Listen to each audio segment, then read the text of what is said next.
Okay, I started to say something and nothing came out.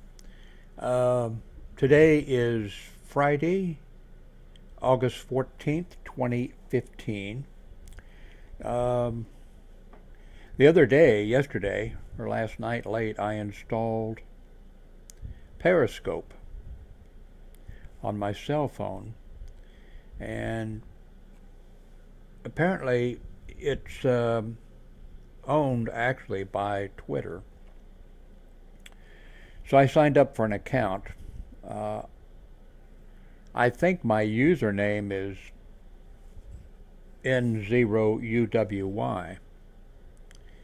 And what it is, it's streaming video. So you can watch other people's video that they're sending with their cell phones. Let me see if I can find, what do I click on? I think this is what looks like a TV set maybe here. Maybe that's what I've already got. Let me push on the globe. Okay, there we go. Ooh, beach scene. Lady at the beach. How are you people? Well, now it's a guy. So, Say now, it's difficult to read. Julia, Matthew, Mark, do you mind if I put glasses on to read messages? Alright, those are my glasses. Love you too, thank you, Deborah. Hello. What is your next movie? Oh, the cowboy. see how I get out of it. Cowboy Let's see. style. Look at the cowboy style. Nope, that doesn't Yes, shut it it's down. over my I side. guess swiping down shuts it Up, down come when closer, you come are. closer, come closer. Hope I've shut it off. So I did see. I think it's kind of stupid on the one hand, but I did this morning play with it just a little bit, and there was. I think it was in Tucson. Anyway, some TV station, and the anchor is doing his thing, and the assistant co-anchor is there, but she's not on camera, but she's got her cell phone set up, and she's streaming out video, so you can see her shuffling her papers or whatever.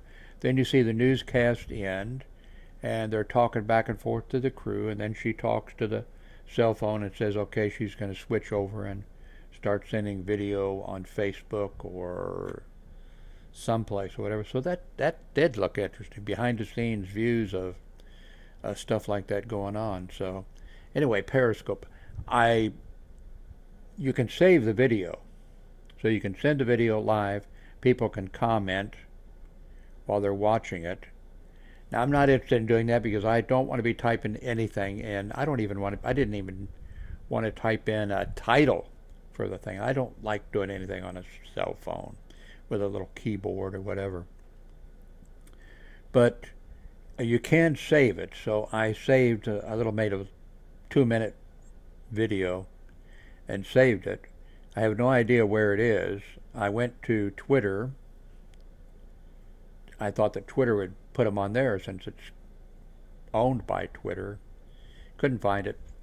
Anyway, Periscope. We may come back and talk about that. If you're using it, let me know. I actually got several of you commented you'd like to hear some of my stories. There is something wrong with you people, but thank you anyway. And I actually did get a couple questions, and I wrote them down so I could remember them. One was, I was asked if I'd ever seen a UFO, an unidentified flying object. The answer is no. I've always been interested in the sky and in astronomy. As a kid, I got a couple cheap telescopes. I belonged to I signed up for Sky and Telescope magazine. Received that for years. When I first started my computer bulletin board system in 1982, a really good local astronomy club in the Kansas City, Missouri area used my computer bulletin board system. I set up a section there for them, and they used that for quite a while. And then eventually they went, of course, and set up their own bulletin board system. over the years, I've always been interested in the sky, and I worked 10 years as a welder, and then I worked 30 years as a hospital security officer. And a lot of that time working as a security officer, I was working midnight shifts because I wanted to be away from management and supervision as much as possible. And so I was always looking at the sky, and when employees were coming and going, I would be out in the parking lot while they were coming or going to protect them. And I usually knew if there was something in the sky, a good, configuration of the planets or whatever, I would know. And a lot of times I'd tell an employee, if it was just Mars or Venus or Jupiter or something, usually not, unless it was really bright or something. But if there was, all of them together or something, I'd say, look, there's Mars, Jupiter, Venus, But not that anybody seemed to be interested. When I was working at part-time job at KCMO News, a radio on television, I was out in the parking lot, and it was daytime, I think. Anyway, it was just before the 6 o'clock news. A crescent moon and a planet were right, the planet was right there, and it looked, wow, I looked at it. So I thought, people are probably seeing this, and they'll be calling the television station. I went inside and said, the director was there and the people. And I said, are you getting any calls about the moon and a planet that's, up there with it? No. Talk to Johnny Yates. He's a weatherman. He's into, astronomy and everything. So went back out in the parking lot a little bit. Johnny Yates, the weatherman, pulls in. I said, Mr. Yates, was it Yates? Whatever. Look, I've never seen anything like that before. Oh, that's nothing. It's called, conjunction, what, I don't know what he said it was. He said, that's nothing. So he went inside. So then it was about 5:30, and the news would be, going out about 6 or whatever. And the director came running out, and other people, 2 or 3 other people came running out with him to the parking lot, and I'm out there, everything. And where is it? I said, where's what? The moon. I said, it's over there, but it's getting lower in the sky because it was moving down, And it was not too far above the horizon then. And they, it's too low, And they get on a walkie-talkie. They call their news cruiser. And it was, I guess, heading back to the station or whatever, because they went back inside, and it came racing in there. Where is it? Where? There it is. It's low, and the driver or whatever. I know a spot. And goes tearing off. Every one of the TV stations in the Kansas City, Missouri area, and the newspaper, on the newspaper, it was on the front page.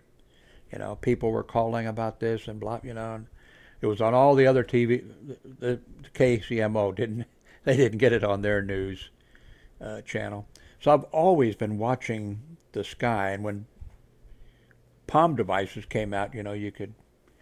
It wasn't like now where the astronomy or sky apps are, where now you see a sky or you see a planet or something, and you just hold it up and it shows you what it is, and then it would tell you with the palm device, it would tell you, okay, you can, but you had to try to find the constellations. Let's see, west, up, this is so much better. So I always had a palm device before cell phones and what have you, and I never saw a unidentified flying object. Back about 1953 or 54, when I was a kid in grade school, my dad was working at the Savannah River H-bomb plant. They were building it, and he was a boilermaker. And my mother and I went out there during the summer when he was working out there to be with him. So we were out there for 3 months. I remember there being a lot of news reports of flying saucers over the H-bomb plant being built. I guess the aliens came to Never saw anything. When I was a kid in high school, I belonged to the Ground Observer Corps. It was a U.S. Air Force affiliate, sky watchers, watching for bombers, enemy Russian bombers or whatever. Of course, this was in Kansas City, Missouri. If we'd have seen any Russian bombers, it wouldn't have done much good to dial operator and say, aircraft flash, and then report. But we reported all aircraft. But if we'd have seen a Russian bomber in the middle of the United States, I'd have been a little late to be calling into Air Defense Command. But we stood 2-hour post on top of, it was an Army base, Army Record Center, and they built us. We paid for it. Well, the Air Force paid for it.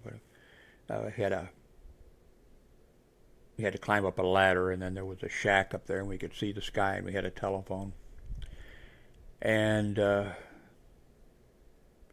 so we were watching for aircraft, but I never saw a flying saucer. And then working hospital security, one of the things we had to do, of course, we had to watch for severe weather. But of course, in severe weather, you're probably not going to see a UFO unless it comes hiding in the clouds or something. So we had to watch for storms and, if necessary, put the hospital into code gray, take precautions or whatever for a storm.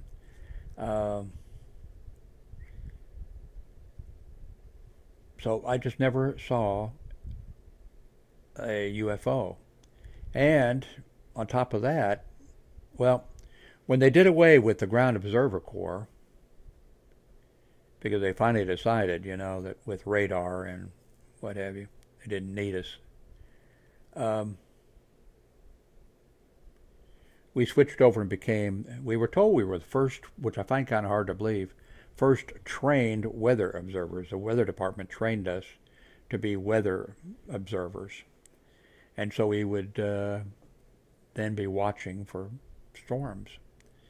In all those years, I also never saw a tornado. And of course, we know tornadoes exist. I've seen the results of tornadoes, I've seen areas right after they were hit, but I never saw a tornado. So I think that answers that question, and there is no timer on this